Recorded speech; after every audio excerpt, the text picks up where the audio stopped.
بسم الله الرحمن الرحيم.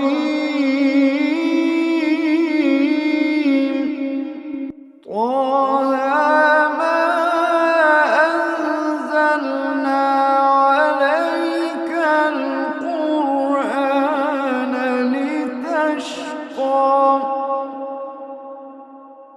طه ما أنزلنا عليك القرآن لتشقى إلا تذكرة لمن يخشى تنزيلا